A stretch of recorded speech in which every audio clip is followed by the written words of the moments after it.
Yeah, it's nice to see all of you, seeing some familiar faces here. I was very curious to see how many people are going to show up to talk about grief and loss.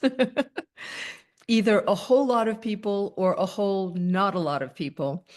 I was wondering, but it looks like we have, boy, do we have a dedicated and brave crowd. We've got a great community here of people who really want to deal with it all and look at it all. And I think that that's a fantastic thing because ultimately it really does serve the quality of our life in such important ways to be willing to talk about the hard things, to deal with the hard things. So welcome everybody. I'm going to give you just a few minutes to we've got everybody in here so far. And thank you very much for joining me again. I really appreciate that you show up for these Zoom gatherings. And today I thought I would start, we'll turn the chat off just to limit distractions. And then, and please bear with me, I'm just getting over a bad cold. So I'm hoping I don't have a coughing fit, which if I do, I'll mute myself. And if I'm waving to you when I mute myself, it's because I'm just coughing and I'll catch my breath. And then I think it's like, can't tell if it's allergies or a cough, but a cold. Anyway, I'm really happy to have all of you here. And I want to just talk a little bit about grief and loss. And then I'm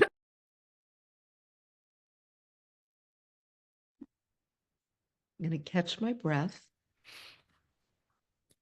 One of the beauties of having a cold is, or when, whenever you get sick, it sort of slows you down, which is a good thing. So I want to talk a little bit about grief and loss, and then we're going to open it up, and I'm going to look forward to hearing from some of you, especially some of you we don't typically hear from. I know we have a lot of people here, but it would be lovely to hear from a variety of people. When we get to the wisdom years, we are really forced into the world of loss, whether we like it or not, right? And as you've all heard me say, I've certainly lost a lot of people over the last year. And sometimes people will say to me, "Oh my gosh, you've been through the ringer. You've really lost a lot of people." But honestly, as somebody who's traveled around the world and has been teaching people for decades, I know I'm not alone. There are a lot of people who lose multiple people or pets and people or multiple losses, a job loss or something like that in a short period of time. And I think when we get into our wisdom years, the chances of that happening are far greater. And so there's no better time to understand, to just kind of have a context for the grief, for the loss process. And really what I hope today, I hope to just provide you with some information that makes you feel like, oh, thank God I'm not alone. And there is a path, a kind of meandering path for dealing with grief and loss. And there may even be some advantages that I will be privy to as a result of stepping into a loss process with open eyes. It's a big topic. It's a complicated topic. I think it's as unique and individual as each human being is unique and individual. And I think the more I've experienced big losses, the more I have an appreciation for never really knowing how someone else feels. You know, knowing that uh, everybody's loss is different and the magnitude of it feels different. So I never try to, I do my best to not give the impression that, oh, I'm so sorry, I know what you're dealing with. I may know some of what you're dealing with, but certainly not all of it. So what are the losses we experience? We certainly experience the loss of loved ones, family, friends, coworkers, people. I mean, I lost a neighbor last year who I didn't see a lot, but I really loved him. He just was such a special man, and we had a great connection. And every time he would be out, he created the most beautiful environment. He was meticulous with his lawn and his trees, and that was his like canvas, his art. And when he died, I was heartbroken. And so, we can feel the pain of loss of people, all different kinds of people in our lives. I've had people talk about having met a stranger once or twice and then finding out that that person died and just feeling really deeply touched by that. The loss of a pet is can be excruciating. You know, pet loss, Terry and I were just chatting about this before we brought all of you on.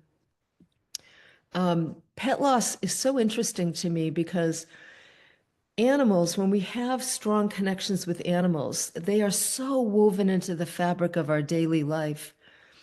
It's akin to losing like a spouse or somebody that lives with us.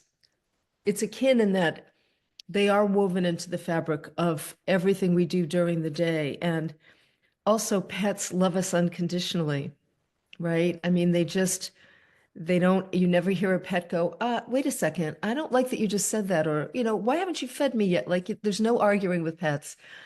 And I really do think that pets are angels that come into our lives and leave early. They come into our lives, we form a very strong, intimate connection, and most of them leave before us.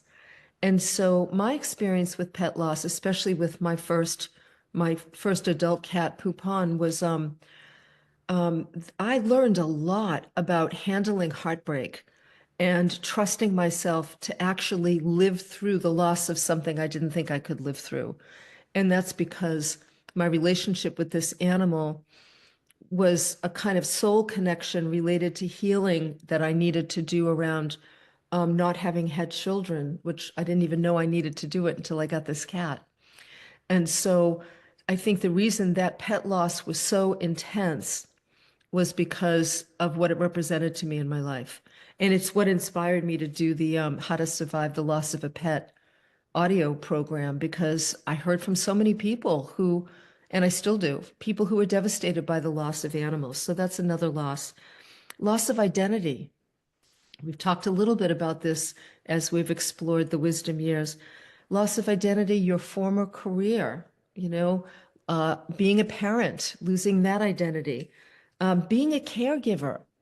When you lose a loved one that you've cared for and suddenly they die, and it's like somebody rips your full-time job away or your part-time job away, and there's this additional loss of your role as a caregiver along with the loss of whoever has passed.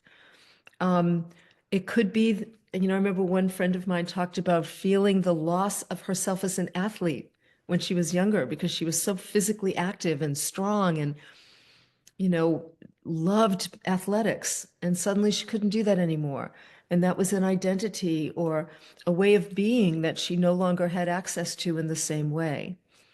How many of you have ever done something like, I don't know, watched a dancer on social media or on television and thought, oh, I've always wanted to do that and I'll never be able to do that, right? I've had that experience. Or, I mean, pick your own artist or profession or whatever, and suddenly you realize, oh, wow, I might be too old to do that. I don't know about all of you, but I do have a strong part of me that can deny it and thinks I can do anything until I die.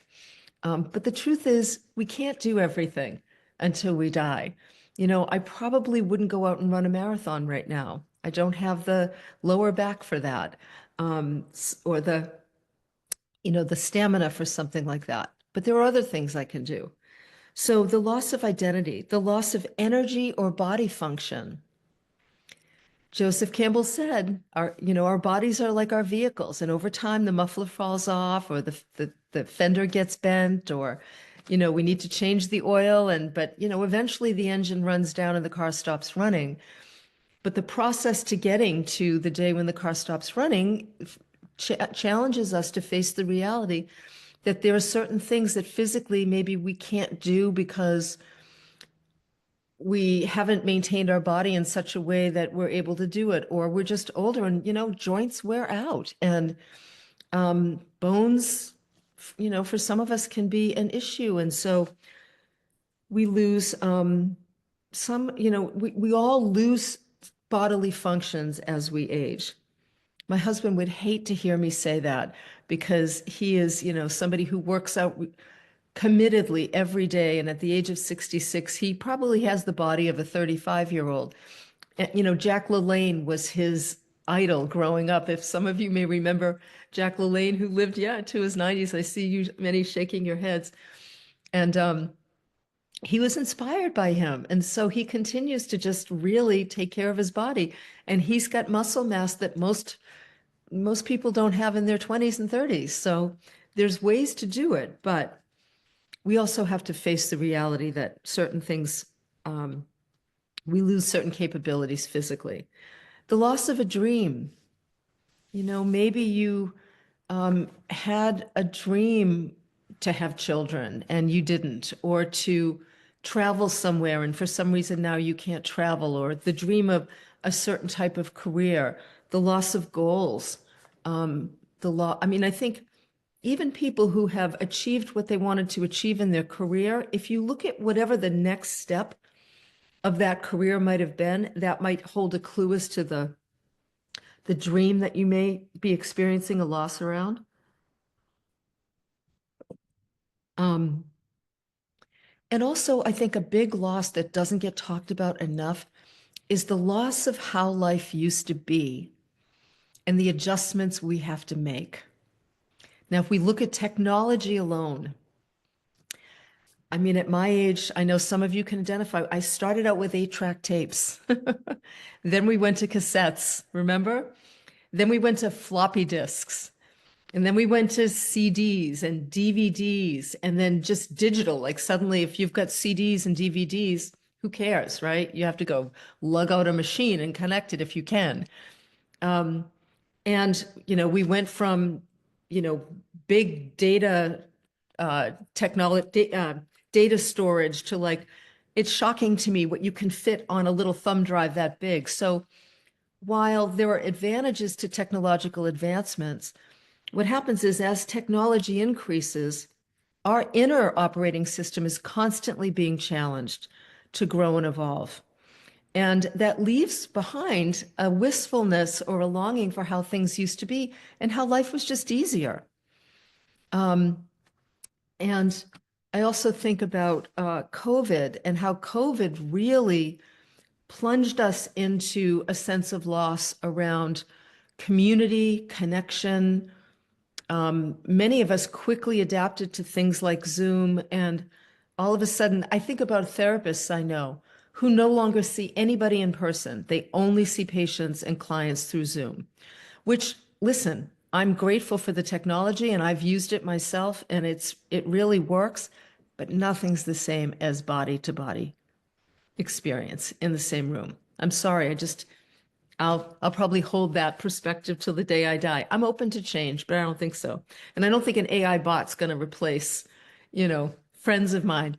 But I'll tell you, it's a little scary in some ways what's happening. So then we look at AI, and I think I'm grateful for AI in some ways and some of the things that it will do that will change our lives for the better. But I also think, oh my God, here we go again, another massive overhaul to technology that we're all confronted by. And so sometimes it makes me feel like all of this advancement and change, like the changes from COVID, like I used to go to the grocery store and buy groceries. Now I go to my computer and buy groceries. I love that they get delivered to my door, but today I have a local health food store that I shop in all the time. And I was there thinking, saying hi to the people I know and thinking, this is what I love, seeing other human beings and being able to say hello and to feel a connection. So a loss of how life used to be. Also, a sense, and along with that, especially when we look at COVID and such, a loss of community and connection. We have a huge number of human beings on this planet, and I'll speak for, well, let's just say the planet, who are really lonely.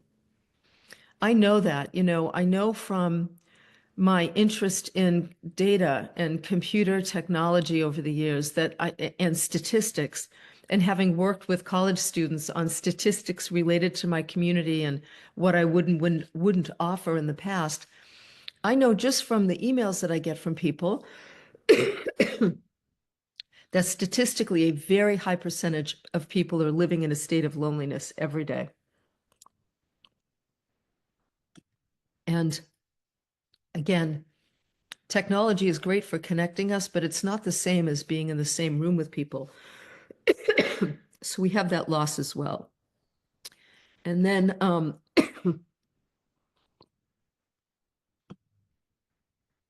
take a breath. I invite all of you to take a breath. Yeah, that's good. And then we have a loss of security, um, a loss of a sense of security in the world.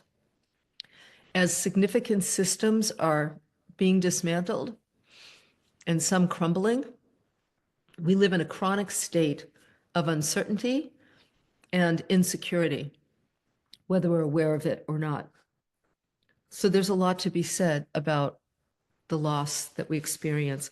I'm curious if maybe a few of you want to add to the list. Is there anybody who wants to just share what kind of loss you're experiencing right now as briefly as possible so we can stay on track? You can just raise your hand and I'll call on you and ask you to unmute. Anyone want to share?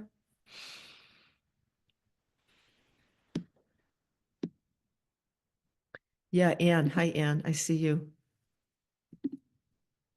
Oh, where did you go, Anne? I just lost you, but I did ask you to unmute. Are you there? Well, let's see. I will, okay, hold on a second. There we go.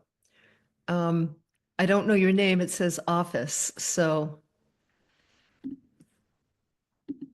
yes, I'm asking you to unmute. Hi.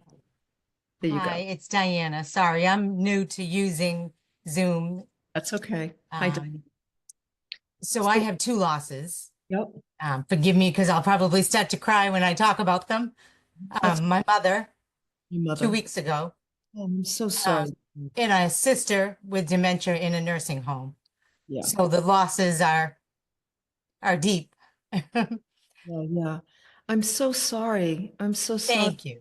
So And you, my mom was 98 and had a beautiful, blessed life, but it just, it's a mother and it's a big loss. yeah, I mean, you were with her for 98 years. Right, right. I She mean, she's, started in her womb. yeah, and we have the same birthday. So, Oh, wow. I've had losses before, of course, and you talked about workplace, and that's been happening as well. But the parental loss is a deep one. Yes, it is a deep one. It is a deep one. Oh, I'm Yeah. sending you a big hug. Thank you. Thank you, Diana. Thank you. Kelly, I'm asking you to unmute, Kelly. Hi. I'll do There you this, are. sorry. Hi. Hi. Um, for me, I live in Vancouver, BC, Mhm. and for 17 and a half years, I worked 2 blocks away from the tragedy that happened on April 26th at our community festival. Mhm. And it's a combination of just a loss of security, I guess. How can this happen in our city? A young man who was going through a mental health crisis, Mhm. drove his large vehicle down a very crowded festival street and killed 11 people and injured over 20. And it's just our local neighborhood community, I don't think is ever going to be the same. And the Filipino community, while it's very, very strong and connected, is going through an intense period of grief. And it's I can't even drive past the location anymore right now. And tell me how long ago that was again, Kelly? April 26th, That's right. Just like a couple couple weeks. weeks. Yeah. Yeah. This is a good example too, Kelly, of and I was just talking with somebody earlier today about this. When we experience a traumatic loss, so in this case, you lose certainty, which we never really had anyway, but there's a kind of belief in the security of your environment that just goes right out the window when you have something like that happen, of course. Mhm. And it is traumatic. And I think it's why it's so important when we look at, the things that I'm going to talk about in terms of facing loss and healing from loss all apply.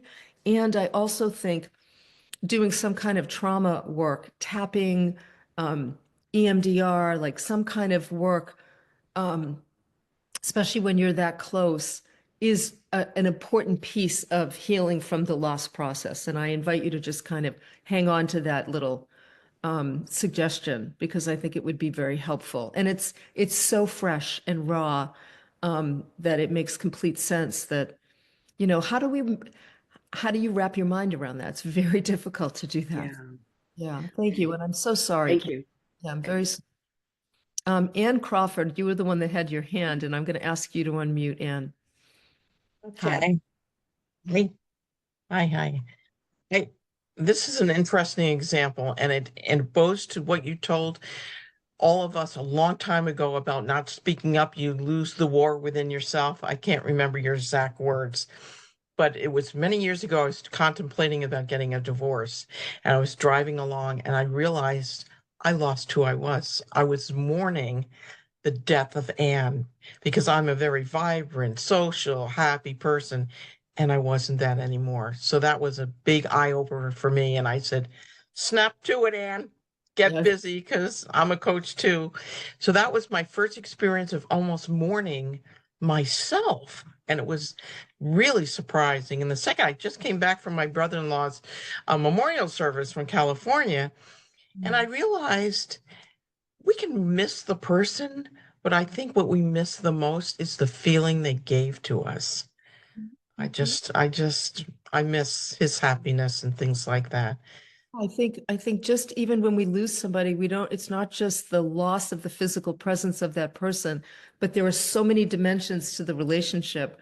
I can understand what you mean. When I think about my mother, I miss knowing that there was this champion who always had my back and made me feel like I could do anything if I really needed that reminder. And You know, now we need to kind of find it within ourselves and in a soul community, which I'll talk about in just a little bit. Thank you very much, Anne. Thank you. And let's do another Anne here. I see you, Anne S. Hi. Hello. Appreciate your work since Hay House. Thank you. Briefly, I think there's the changes of if, say, for example, you were raised with dysfunction, there's that hope. I mean, just like losing physical ability, there's that hope that things will change, just that beautiful, cherished, precious thought. And some things don't change as far as healing in abusive or poor behavior that was given to you. So there's that child, like maybe healing. I'm not sure if I have the words. There's also the change of sibling relationships, and maybe this ties into, say, abusive childhoods, that some things don't get lovingly ironed out, even if you have love. Like I have love for my siblings, but there's geographical distance, and you just, that thought that, oh, we love each other, it will be more clear, and the love will be more clear and strong. And you know, sometimes you don't always get authentic, meaningful relationships, even though you want them in your heart so badly. So Yeah, I don't know. Yeah, thank you. Thank you. I think you speak to an important loss as well. A couple of things that as we get older, sometimes what we grieve is the potential, the potential, the vision of a relationship that we held in our mind that we finally have to face isn't going to happen, and that's a big loss. And also, when parents die, the sibling relationships change. Always remember, this is something everybody always wants to remember, especially with weddings and funerals. Big life events cause emotional regression. In other words, it brings up everybody's unhealed stuff, and they suddenly become children in adult bodies. You've heard me say that many times. The bigger the event, the bigger world event, like 9/11 is a good example of that. COVID was a good example, where all of a sudden people, out of fear, their nervous systems get dysregulated and they become childlike. And they're trying to navigate the world from the perspective of a child. That really happens with siblings when we lose parents. And suddenly you'll see like atrocious behavior, or you'll see that some people distance themselves and want nothing to do with the family. Well, and if you're somebody who moves in and wants everything to do with the family, you can't make sense out of their behavior, but everybody's different. And everybody responds to trauma and loss differently. I think it's important for us to remember that 99.9% of the time, it's never personal. It's really about people's regressed behavior and how they do or do not deal with loss. We don't deal with loss very well, people. We just don't. We don't like to feel feelings. They're uncomfortable. We don't have roadmaps. People don't teach us how to grieve. And so we revert to old behaviors that kept us safe as kids, but absolutely don't work as adults. So, okay, I'm going to move on and then I'll open it up again. I want to just talk about why dealing with grief is important. And I almost want to say, this is totally spontaneous, so bear with me, but it's like I want to say, how do you know when you're grieving and you don't know it? Let's see if I can do that. When you find yourself overeating and not being able to get a handle on eating, especially Marion Woodman used to say to me, people will always turn to sweets, muffins, she would say. They will turn to muffins when they want mother. And I think when we have grief and loss going on and we're not aware of it or we're not interested in dealing with it, we'll often turn to sweetness, which is sort of symbolic of the mother energy. I shouldn't say will often. Some of us will, some of us won't. Some people will turn to drugs and alcohol. You know, now that pot or cannabis is legalized in our country in a lot of places, I see a lot of people, I hear about a lot of people using marijuana as a method for just kind of escaping, these are my words, you know, just escaping the discomfort of feelings. When you find yourself, remember, if we go back to nervous system dysregulation, if there's grief under the surface that isn't being dealt with, you might find yourself really touchy, easy to upset.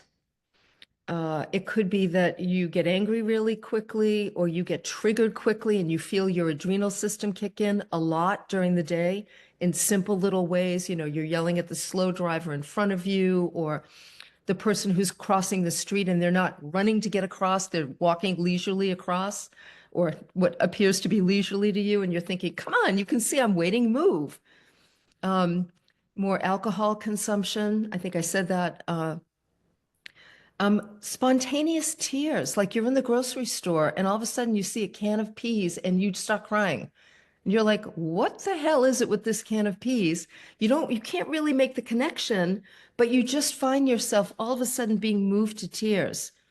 They're right at the surface. And people always say to me, you know, I'm so sorry, I'm going to cry. And many of you have heard me say, crying is a good thing. It's cleansing. It's important. Every tear we shed is a piece of grief that goes away forever. Like I always remember that. I've had really beautiful therapists teach me that. So grief is a doorway to a number of things. It can be a doorway to our emotions, our feelings, which are important. Because the more connected we are to our feelings, the better chance we have of feeling alive. You can't experience full joy if you can't experience sadness and sorrow and loss. Grief is a doorway to beauty as a healing force. You know, I think of beauty as energy, as powerful healing energy, whether it's, you know, the color of a bluebird's wings or a hummingbird at a feeder or a sunny day or a cloudy day. Like beauty is a healing force, and we have a hard time connecting with that healing force to the extent that we could if we're not able to feel our feelings. Because if you think about it, if there's a lot of grief, first of all, grief never goes away. It lurks in the shadows waiting. So if you continue to have losses that you don't deal with, it piles up. And before you know it, it's like you're trying to hold a beach ball underwater. Just imagine that, right? And as you're trying to hold the beach ball underwater, you've got a very small bandwidth of emotional availability without some part of you knowing you're going to trigger the explosion of that beach ball if you open yourself up to feeling. Does that make sense? Just nod your head if that makes sense. Yeah. So because of that, if we keep our grief under wraps, we're keeping all the good stuff under wraps too. Grief is also can be a doorway to sensuality, experiencing the sensual pleasure of life. And I'm not just talking sex, although that's a part of it.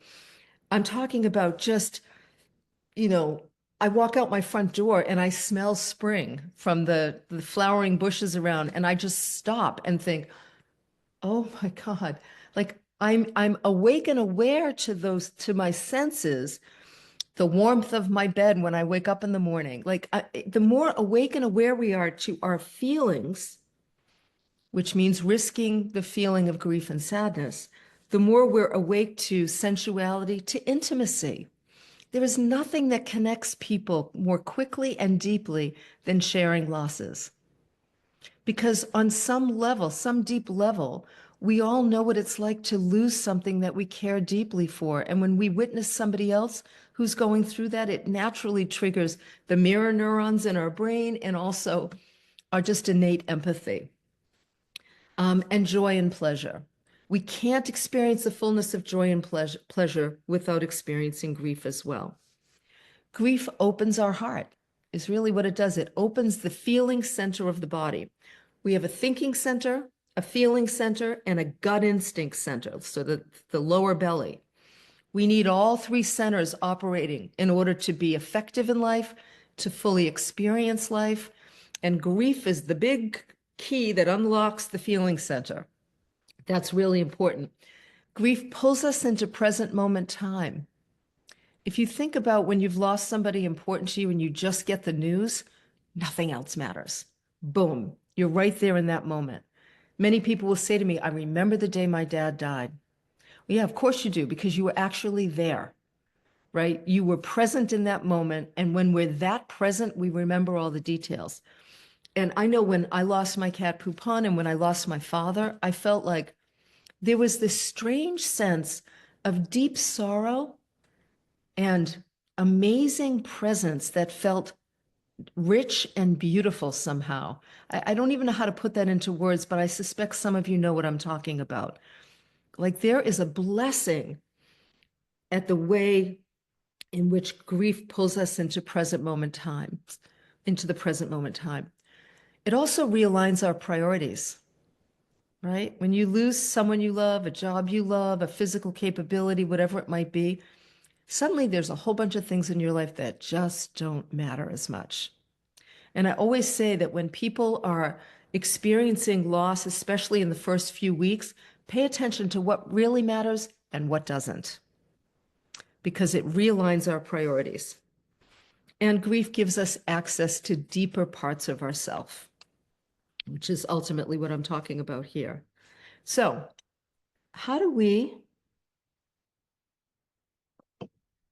what are some of the things we do to begin to deal with grief, to process it, or to welcome it? Really, let's just say welcome it into our lives. You have to feel your feelings.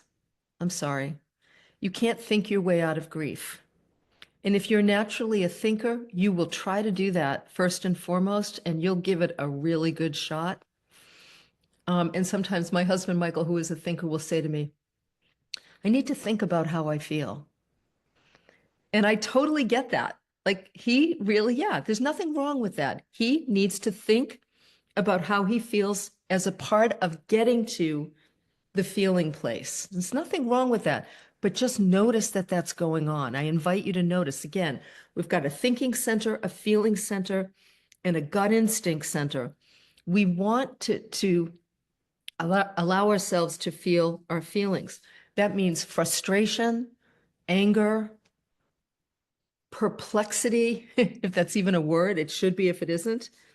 Sorrow, deep sadness, melancholy, confusion, shock, I just can't believe it. Excuse me.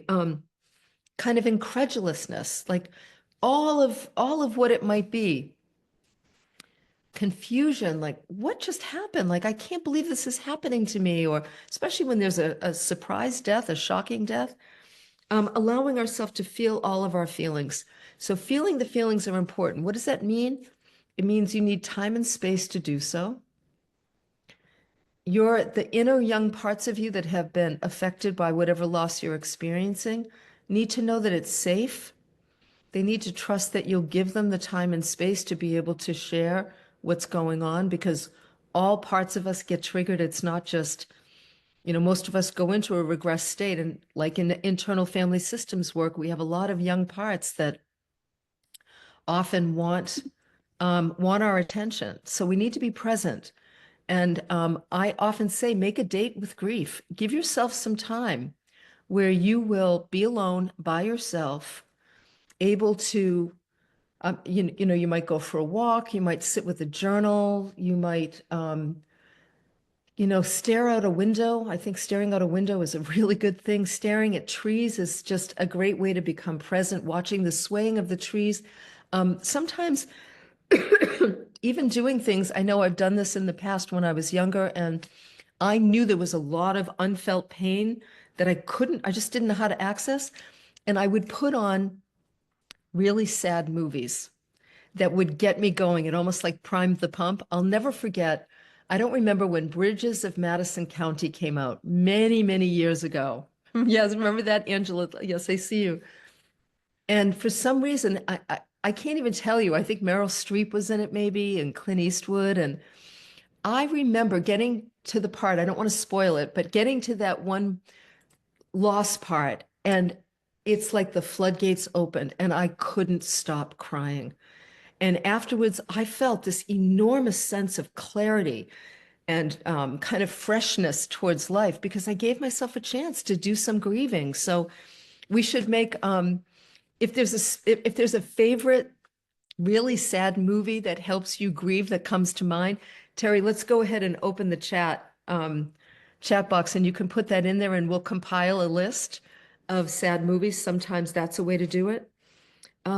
Talking about your grief with safe people, with people who can listen, not people who want to talk to you about their own grief or how they know exactly how you feel or what you need to do or think, but just truly. I remember one time I was called by a client that lost a child in a very violent way, unexpectedly. And I could tell this woman was in shock. She contacted me, I think, a couple of weeks after it had happened and asked to meet with me. It was one of the most profound meetings with the client I had ever had. And I sat across from her and I remember thinking, I have no idea how I'm going to handle this, except all I can do is be present. And I sat across from her for a good 2 hours, and all I did was nod my head and say, tell me more, tell me more. And I could watch this woman, I'm going to say healing in tiny, tiny ways. Like I could see the healing happening from the silence and the presence. I kept focusing on how can I just be present for this person? And so we want to be those kind of receptacles for people who are grieving, where we don't say anything. We let people be where they are. And we need that as well. Sometimes in the form of a therapist, it's really helpful. I think we also need to educate people. So you might have someone close to you where you say to them, listen, maybe they know you've experienced a loss, and you could say to them, I really need a safe place to just express how I feel. And I'm wondering if you could do that for me. And what that means is I don't need you to say anything. I just need you to be present here with me and to just hear what I have to say. Maybe you could nod your head or say, tell me more, but I just really need your presence. And also, you need to know whether or not you want to be touched. Touch is part of healing grief for sure, but sometimes someone's natural overly empathetic nature or even empathetic nature wants, I mean, I see this all the time in workshops and retreats that I've led, where someone starts crying and everybody rushes in and wants to, touch the person. That interrupts people's process. So you actually want to just let people have their feelings. And then maybe if there's a break, you could say to somebody, would you like a hug? Or would you like me to hold your hand? Because touch is also an important healing part of grief. But in the beginning, we need to be heard. So we need to be able to share. And please remember that this may not be a family member, because if you've lost a parent, you may not want to, I mean, unless you have a close relationship with the sibling, you may want to turn somewhere else for, uh, as a safe person to be able to talk about what's going on so that you don't kind of mix stuff up. Let's just put it that way. So talking about your grief, writing about your grief, I think if you really want to stimulate the grief healing process, creating some kind of a ritual where you might write about your loss every day for 30 days. And it could just be one page. It could be just a paragraph, but you make it a ritual of remembering where you sit down and you decide, like I've done this, I'm doing this right now with a part of me that I'm dealing with, where I go to that young part of me every single day for at least 30 days. And I just say, hey, little one, tell me what you want to, let me know what you want to tell me today. And showing up every day to do that lets this young part of me know, is teaching this young part of me that she can trust me. So, and so that I can unburden her from the things that she's been burdened by. It's the same thing with our grief. We unburden our grief when we tend to it on a consistent basis. I remember one time I was doing some very deep family of origin work many years ago with a therapist who really specialized in emotional cathartic work. And I went to see her. She was in New York at the time, and I would go to see her every other week. And I swear I would just bawl my eyes out for the whole session in trying to just heal a lot of what had gone on that I felt so much grief around. And every time during a session, she would hand me a box of Kleenex and she would say, these are yours. And I would literally blow my nose, throw it on she'd say, just throw it on the floor in front of you.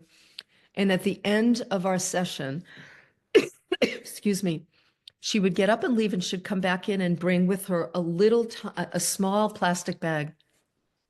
She would say to me, okay, I want you to gather up the tissues, put it in this plastic bag, tie the plastic bag. And when you leave here, when you're walking down the street, I want you to find a rubbish barrel. And I want you to put the plastic bag in the rubbish barrel. And when you do, I want you to lovingly say to yourself, here's the shit I no longer have to deal with, and drop the bag in the bucket. Because she used to say to me that this is part of the grieving. Like, what we bring up leaves us. And this was a ritual. And as funny as that sounds, I came to really rely on that ritual. It's somehow linked to giving myself permission to be in there feeling everything that came up for me. So be with your tears. Let yourself cry. I mean, if you're not crying, if you haven't cried in a long time, I promise you something's up. Something needs to be dealt with here, because tears are a normal, healthy part of being human. And it doesn't mean you're broken if you're not crying, but it certainly means that's something you want to take a look at, because it's connected to feeling our feelings. So let yourself cry, let yourself feel confused, let yourself feel melancholy. Just notice. I mean, the one most important thing I just do is, when I'm feeling unsettled and I don't even know why, I put my hand on my heart and I just say, sweetheart, what's going on? What's going on? Like, let's stop. Let's sit down. Let's take a few breaths. Let's regulate the nervous system. You can do it, remember, by sighing.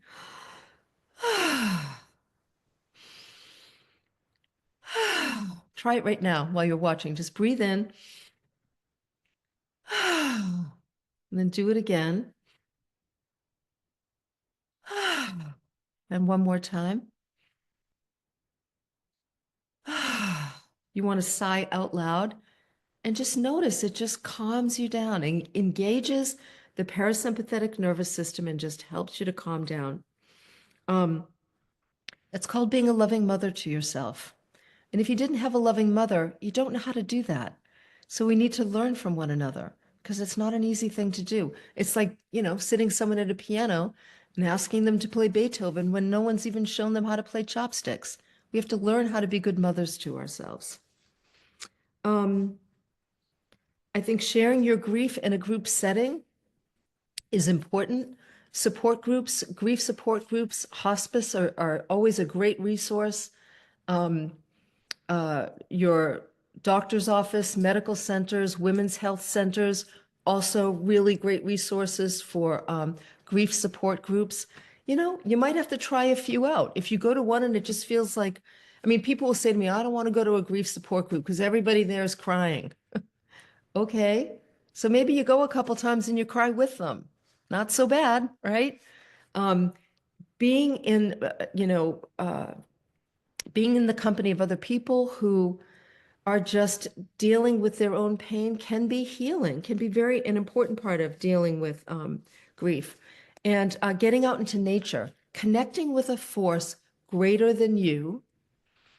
And that could be a starlit sky, it could be trees, it could be a sunrise or a sunset, some force greater than you is also going to existentially help you to feel like there is a much larger life, capital L, at work in the world, and that I am a part of something much bigger.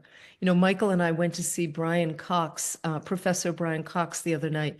He's I think he might be an astrophysicist and a cosmologist, and he did a whole lecture on the nature of the universe, the Big Bang, lots of photos from the Webb telescope. And the both of us sat there like two wide-eyed kids, but as adults going, oh my gosh, look at some of the photos from the Webb telescope.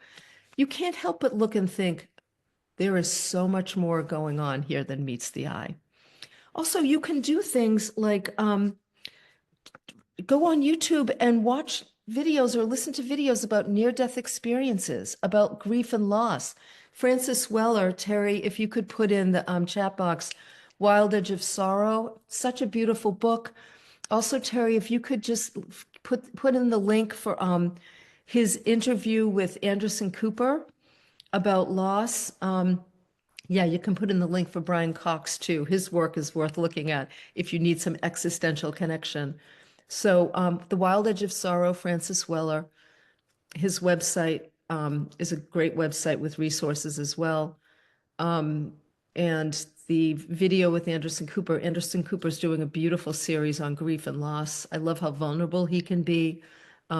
These are like, get educated, decide you're going to get a PhD in grief. You're going to need it. You are going to need it, people. Okay, there's no escaping. I'm sorry, but there's just no escaping. Okay, and touch, as I said, massages, hand holding, hugs. We know from research now that, 20-second hugs have a great impact on the brain. The brain releases endorphins, oxytocin, touch is really an important part of the grieving process, and asking for and receiving kindness and caring. These are all important. Now, I know what people often think. They say to me, yeah, I'd really love to talk to someone about my grief, or I would be open to joining a grief support group. I just don't know where to find it, what to do. How am I going to even begin to find somebody? And this is where I think social media can really serve us. I've said this in other capacities, I'm sure, but if you can't find, you can find all kinds of grief support information on Facebook and social media avenues. But if you really want to be in the company of other grieving people, then you could even do something like on Facebook, post or next door or whatever you have in your community, post that you're interested in gathering together with 4 or 5 other people who are experiencing loss, who just want a safe place to talk about what's going on. and then decide that you'll meet on a regular basis. And here's the important thing. If you're going to meet on a regular basis, you need to use a timer so that each person has an allotted amount of time to speak, because inevitably there will always be somebody in a lot of pain who will dominate the conversation. And when they do, people around them get overwhelmed and they don't want to come back. One of the things we need to teach people is how to be sensitive to the space they take up. And then we also need to teach some people to take up more space. So using a timer can kind of do both, because it invites people to, here, you've got 10 minutes to talk, which is a long time for somebody. Or you've got 10 minutes to talk, and then we're going to stop, take a break and a breath, and then move on to someone else. It's an important guideline. Be the steward of your own grief by looking for places where you can connect with other people. There are so many people around you. And like I said, hospice, we're going to see, hospice doesn't even like to call itself hospice anymore because it's so equated with death, and it's so much more than that. I think we're going to see an increase or an expansion of palliative care, hospice care, and grief counseling, because we're going to need it. We have a huge baby boomer population that are losing a lot of people at once. You know, Michael and I had we had 4 parents who were all in their late 80s. And we knew, we're like, you know what? There's a good chance we're going to lose more than one within a year. And we did. So we ended up losing 6 or 7 people in a year. So this is what happens in our wisdom years, and we want to be prepared. And we want to allow ourselves to use grief to our advantage by having it open our hearts. I hope this is helpful. I hope that this makes sense, and that it invites you to take your grief seriously.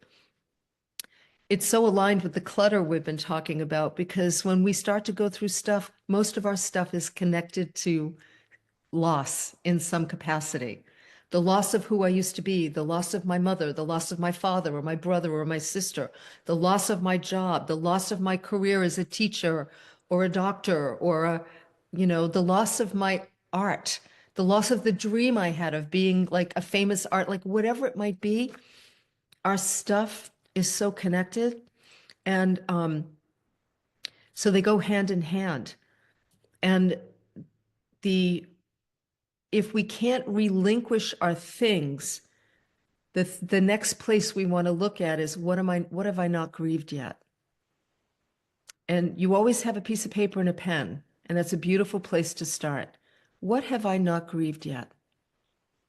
And then you just begin to write about what you haven't grieved yet. There's all of that lives within you.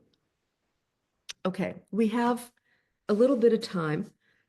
I'm going to give myself a break from talking. And I'm just going to ask, especially I'd like to hear from people we haven't heard from on these Zooms before. And I'm going to invite you to just maybe ask a question. If you have a question related to grief, this would be a great time to just, have a brief question that you can ask. And I'm going to start with you, Karen. Hi, Karen. Welcome. You can unmute. There, you go. thought I did. Oh, what you were saying today makes so much connection with me in my heart. I have been grieving so many losses.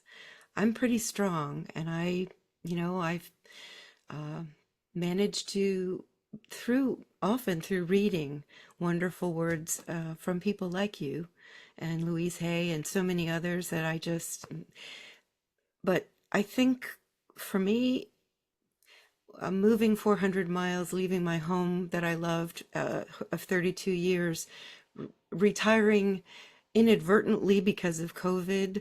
I was a singer for my career, and I sang in nursing homes and brought people with dementia and memory issues back through the music to an awakening. And it was just so, I can't find a way back to that because of all the changes. Well, so Karen, let me just say that, so you're in the middle of preparing to move, or you've moved? We moved in 2019, right before COVID. Okay. So your question is? How do I process all of these losses, loss of friends, loss of place, missing the beach, home of 32 years that I loved. It's like cumulative. Plus, I've lost people here during COVID, loss of my career. Um, it's like I can't. Well, so thank you, first of all, for reminding me to say that grief becomes complex when we don't grieve losses when they happen, right? And a lot of us, they stack up on each other, let's just say. Karen, you just start with you start with where you are today. You start with where you are today, and maybe you go for a walk or you sit down with a pad of paper and a pen, and you just say what I miss most or who I miss most.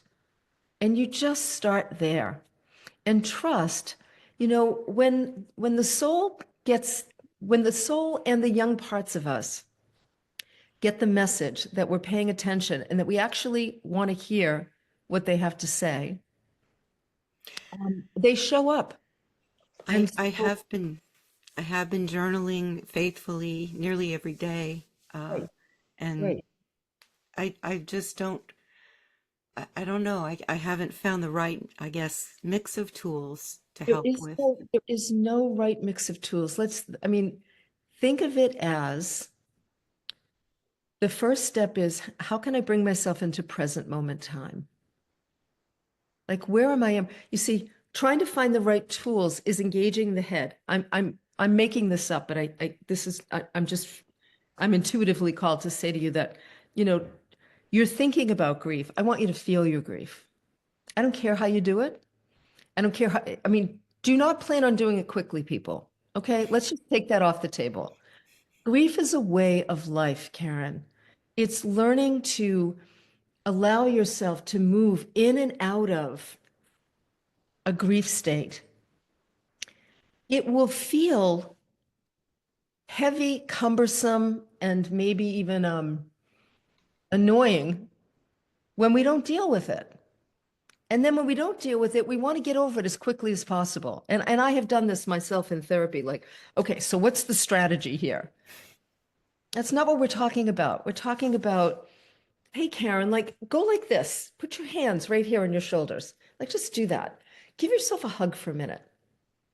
And just in your own in your own mind, just say to yourself, I am open to what needs to be expressed right now. Like, I'm here for you. I'm just going to be present and let the pain lead. Just let the pain lead. Don't let your head lead. Let the pain lead. It will tell you exactly what it needs. It will find the pain is like water. It will find its way, but we keep putting up dams, and it's like it has to work so friggin' hard. And eventually, we have health issues because it's trying to get out, but we keep it shut down. Does that make sense, Karen? Very Good. much. Good. Great. Thank you. Thank you very much. I appreciate that. Cindy, I'm asking you to unmute. Yeah, I surprised you, I know. There you are. Yeah. Yes, very much so.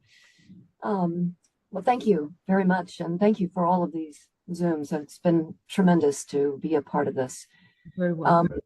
So I lost my mom 15 years ago. Mhm. And there are days that feel like it happened yesterday. And I recognize that. And I think I'm pretty much an empath. So I definitely feel my feelings, and they can be very overwhelming for me at times. But the thing that seems to have happened since that happened, and then I lost my 21-year-old cat 2 years ago, which kind of threw me over the next precipice. I bet. Yeah, yeah. And is that I feel like, as much as I cry very easily, I am, I have to be very careful with some of my friends because they've just, they don't know what to do anymore, but while I'm that emotive, I also find that my heart is shut down. So it's like I rescued a kitty from a family where the So person died. Cindy, I'm gonna interject here so that we stay out of the story and stay present. Just for a second, just also, I'm noticing the time.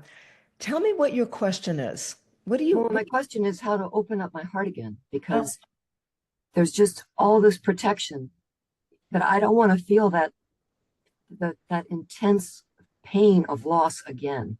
So it's like my heart has decided, no, we're not going there.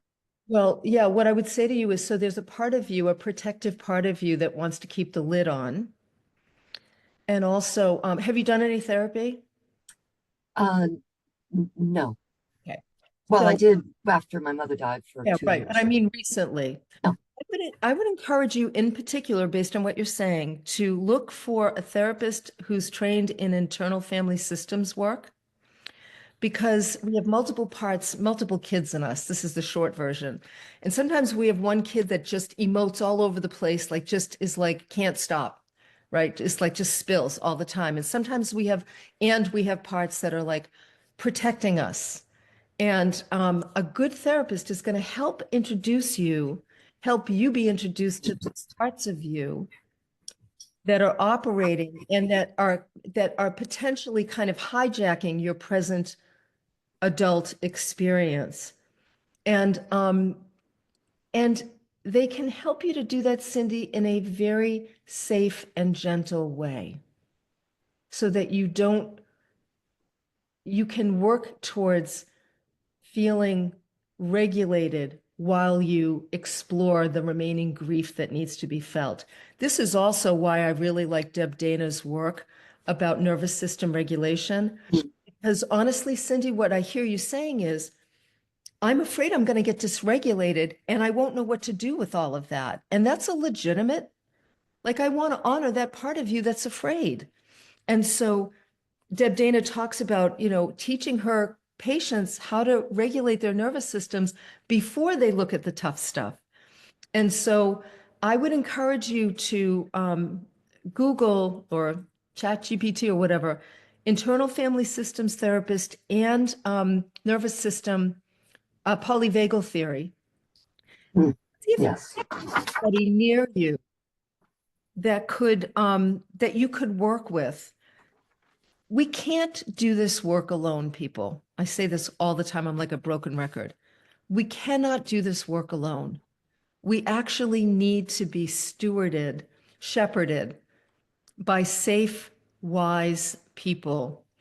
And sometimes that's in the form of a grief support group. Sometimes it's in the form of therapy. And Cindy, for you specifically, I'm saying, I want you to be able to feel safe and to be able to regulate your nervous system so that you can explore what's going on. Because really what I hear you saying is, I lost my mom. It was very painful. It's still with me. And I feel like it might be interfering with my present day life. But I don't know how to deal with that without feeling really triggered. And I need some help with that. Does that make sense? I think so, yes. Good, good. Okay. So search for those two things. And if you search for like polyvagal theory, grief, Francis Weller might have some great resources on his website as well. That would be a really good place to start. The big takeaway for you is, oh, I can't do this alone. I actually need help. I need support. And the other thing I do want to say, thank you, Cindy. I'm just going to say this to you, Cindy, because when you said it, this is where the Enneagram, which is a psychological, spiritual kind of personality profiling. Terry, if you could put EnneagramInstitute.com. Cindy, when I listen to you, I think about like Enneagram type 4s are the emotional, authentic types. Are you a 4? Yeah, okay, great. I kept like thinking, she sounds like a 4. So the thing to know about Enneagram type 4s is, first of all, they're the emotional real types, right? People have a hard time sometimes being around them because they don't like they feel everything, but they also get lost, as Russ Hudson would say, they get stuck in the emotional fondue. And the pain becomes romanticized in a way that it just overtakes their life. It's so I'm just going to say that. And so understanding yourself as an Enneagram 4, if you haven't read the chapter on type 4 in Wisdom of the Enneagram, I would encourage you to read it 3 times and then put it away and come back to it 6 months later. Because the 4s that I've worked with over the years, need somebody very loving and strong to be able to say to them, we have to learn how to regulate the nervous system so you don't get lost in the pain. Because it becomes a habitual, very comfortable position to just roll back into the pain and the depth. And the 4s I know that I've worked with are really skilled at telling me why they need to do that. But I also see what it costs them in their life. So anyway, all right, I'm sorry I went over, but you know, what the heck? I get to do that at my age. I get to do whatever I want. And I appreciate that so many of you have stayed with me. So we're going to put together a list of the movies that you've put in the chat box. Thank you for that. And any resources. Terry's wonderful at capturing the resources, and any new resources she'll also put on my website with the recording. That'll go up, within the next day or two at CherylRichardson.com. So you can always find all the recordings of these Zoom gatherings right on the website, along with resources and chats when it's appropriate. And I always do my best. I always take your email addresses out of the chat when we do that. Thank you, ChatGPT. It does it for me very quickly. So anyway, thank you all so much for being here. Thank you again to Terry for her great work at, providing resources and staying on top of everybody. And I'll look forward to seeing you at the next Zoom gathering. Lots of love. Bye.